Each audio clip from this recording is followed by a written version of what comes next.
Hello, I am James, and you are watching INTP to INTP. And it's been a very interesting. I feel like I've posted about 3 videos.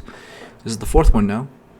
And I really want to record this. It's about 1 a.m. right now. I really want to record this because I really want to record this, and I'm really finding life very interesting right now because it feels very eventful. I'm currently doing this vlog of saying don't do TE, instead do NESI. In other words, don't try to plan and decide. Instead, experiment and reflect. And I find that absolutely just priceless advice for INTPs. But I also want to share other things happening in my life because I find it very valuable too. I just came back from a social event today, a tech mixer, like people meeting each other, and it is the most comfortable and fun I've had in a social event in a long time.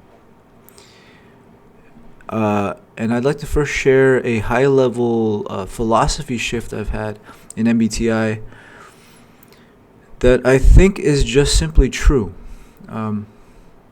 When I first discovered MBTI, I saw the list of 8 functions, and I thought, oh, okay, these are the skills that I need to master so that I can finally be complete, so I can finally be like an omni-man or something, right? So I directly approached learning how to do FE. I approached learning how to do all these things, and it always felt forced. It always felt forced. I always felt like I kind of burned out, and it became especially obvious when I met this new friend of mine who's an INTJ, and I saw him in this group meeting.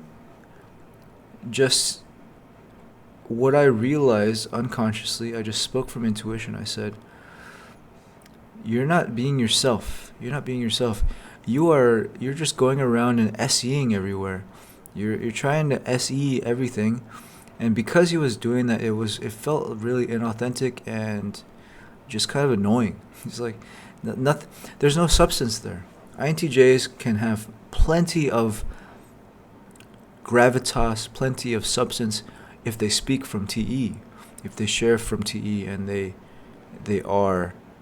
sit in their TE comfortably. But he wasn't. So as I spoke about that, I realized that MBTI might be simpler than I ever thought. What I mean by that is the INTJ actually doesn't have to SE at all. My thought process is, if the INTJ just focused on NITE, then they'll SE whenever it's necessary. But if they ever feel like they have to SE, then they probably don't have to SE and they're overusing it. In the same way, as an INTP, I don't have to think about any of these functions actually. The beautiful thing is like this. It's great to know all the functions so that I know what everyone is doing. However, my role is to TINE. My role is to, TINESIFE. But also in that order. My role is not to try and FE. What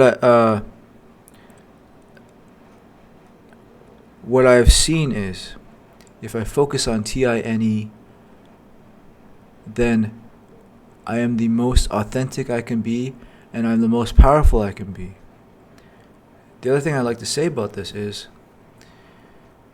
what I've discovered about I did a podcast about this actually with my friend, and I'll link it soon.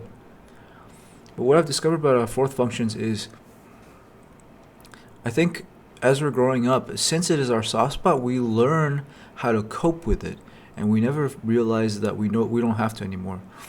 It's sort of like, so for me, right, TI is how I come into the world. I have this logic.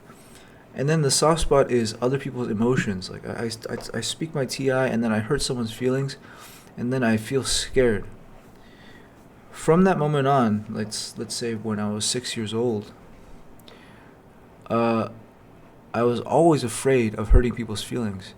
So much so that I just constantly applied FE, just overdrive, 120%. And I'd be like doing this, like talking to people, like, oh, don't get mad, don't hurt me, or don't get mad, don't get offended. Like, I'm gonna try really hard to do that. And what I realized is it was almost like living my whole life on with my brakes on. Live my whole life with my brakes on. And what I've recently done is just explore completely letting that go, completely letting FE go. And another way to describe what that is it is putting FE in its proper place. It's making FE the fourth function. Because I think what happens with most people's fourth functions is, as a protection mechanism, because it is sensitive and it is, inferior and it is aspirational, is we just constantly use it to protect ourselves and also to feel like we're in control.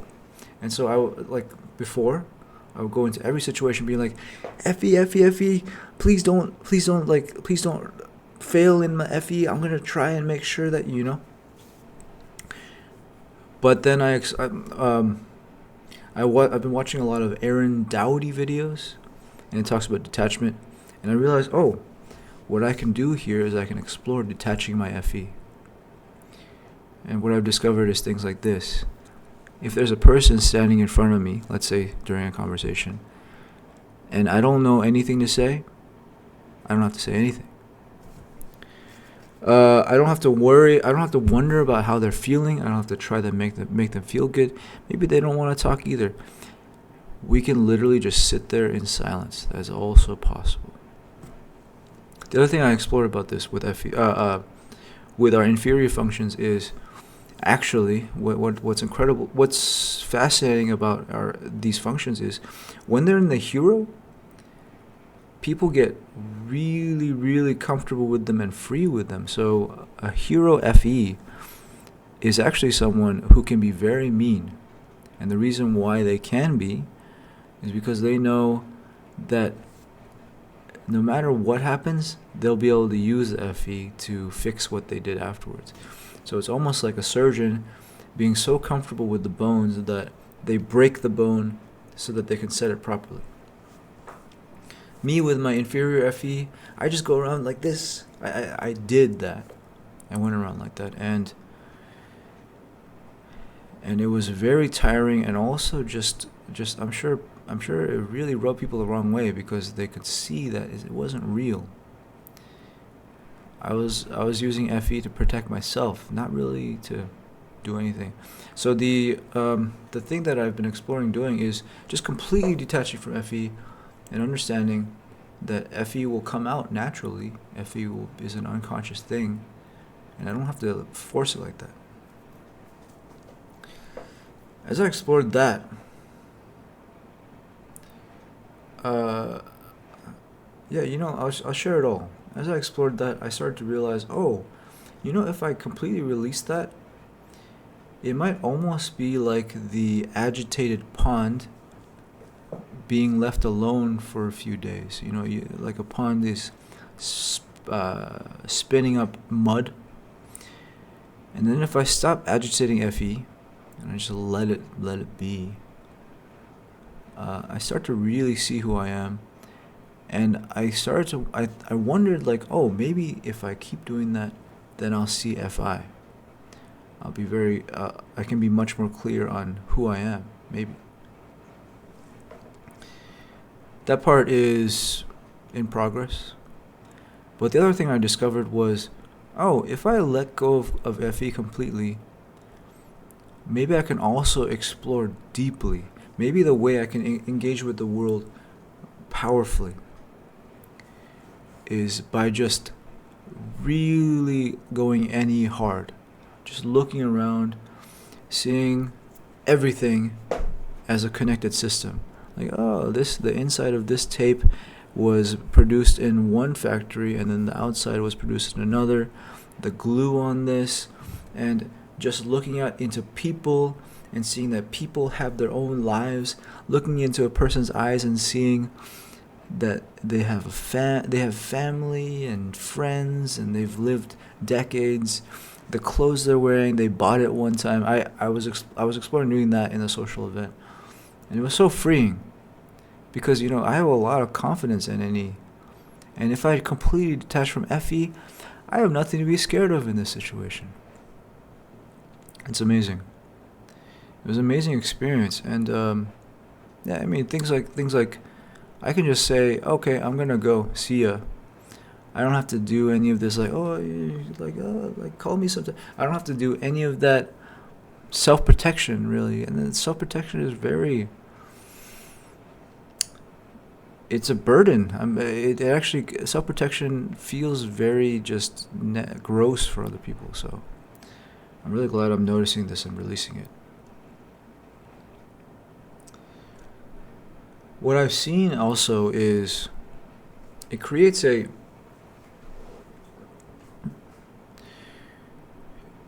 very deep confidence and a very deep understanding of what of my role in a group of people. I don't have to say anything. I never have to say anything. I can say things when I see things to say. I can share the ideas that I have. But it's not my role to help anyone feel good. Yes, I will use FE alongside my TINE to sometimes soften the blow, right? But TINE is me, and FE is just it's that security blanket that I learned to use when I was a kid. My explorations with the other vlogs is further expanding on this story, saying that I don't feel natural using TE, and that's completely fine. I don't feel natural using SE, and that's completely fine. What's amazing is actually, if I all in on NE, then I can cover for that issue, and I can make it look like I have SE, and I can make it look like I have TE. What I mean by that is, if I'm deeply observing NE in the moment in a situation, then it's basically SE. It's just a conceptual SE. And if I'm using NE to constantly just whatever sounds interesting to do and experiment on, and I experiment that and I adjust, it looks like TE. I mean, that's the interesting thing about TE is so paradoxical to me, because it really wants to maximize outputs. So it says, or maximize outcomes. So it says, "Are you sure?" And then I say, "Yes." I just lie and I say, "I'm sure." And then tomorrow we learn something that causes us to have to change the plans anyways. And TE is very flexible with changing those plans. TE just has this extra dimension of value of output and choosing the best output. I don't need that.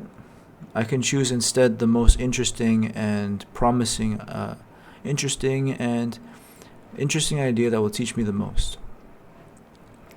And fascinatingly, that also is quite effective, but I don't have to think that way. I just say, oh, I'm trying that, and if it doesn't work, then I'll try something else. And amazingly, what I'm discovering is it looks like TE. It's almost like NE is like a Swiss Army knife that can handle everything.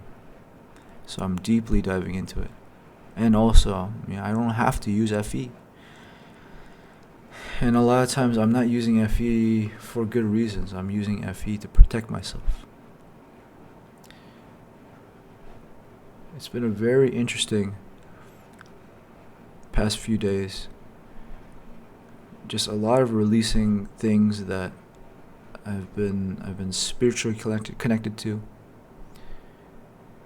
And it makes me feel just so much more free, more able to engage with things objectively.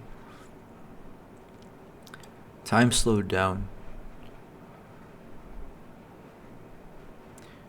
There's so much that I'm excited for now.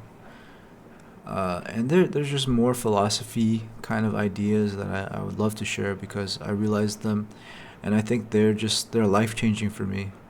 Like, I'm going to use these for the rest of my life, and it's going to make things way more effective and way easier. So I'll share that next time. But that's my experience. And yeah, I wanted to document it so that you capture like my real life thought process on it. And I will keep posting. It's a crazy past few days. So I'm sure I will keep these daily vlogs will just keep on coming, and I'll be sharing some what I think is very valuable self-awareness ideas for INTPs. See you then.